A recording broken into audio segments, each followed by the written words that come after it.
জাতিসংঘ সহ সমস্ত দাতা সংস্থাগুলোর প্রতি আহ্বান, এই ফিলিস্তিনি গাজাবাসীর উপর ইসরায়েলের বর্বরচিত হামলা বন্ধ করতে হবে।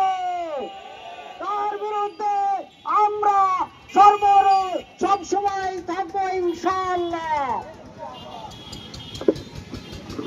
সংগ্রামী সাথী ও বন্ধুগণ, এক নির্দেশনামূলক বক্তব্য নিয়ে আসছেন মাগুরার শত শত উলামায়ে কেরামের উস্তাদ হযরত মাওলানা মনিরুল ইসলাম সাহেব।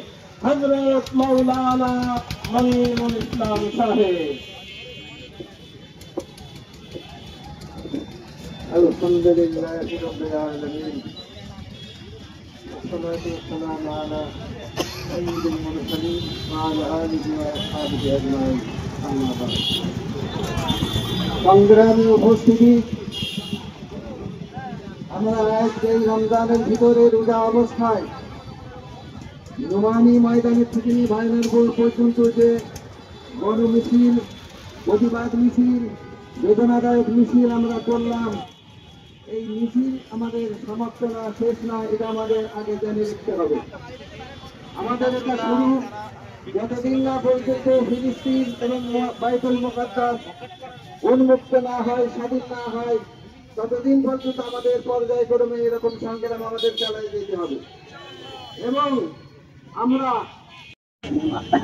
وعلى آل إبراهيم إنك حميد مجيد. اللهم آمين. ربنا ظلمنا أنفسنا وإن لم تغفر لنا وترحمنا لنكونن من الخاسرين. ربنا آتنا في الدنيا حسنة وفي الآخرة حسنة وقنا عذاب النار.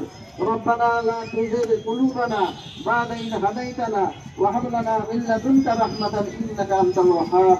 مولاي كريم, আমরা কিছু পাপিষ্ঠ গুনাহগার বান্দা এই পবিত্র মাহে রমজানে ফিলিস্তিনি ভাইদের, ফিলিস্তিনি নারী শিশুদের উপর যে রক্তাক্ত হামলা চলতেছে, সেই বেদনা নিয়ে, সেই ব্যথা নিয়ে বল আমরা যে নোমানী ময়দানের থেকে নিয়ে এই ভাইনার মোড় পর্যন্ত এসে আমাদের যে মিছিল সমাপ্ত করতেছি, বল আমাদের এই মিছিলকে তুমি কবুল করে দাও আল্লাহ।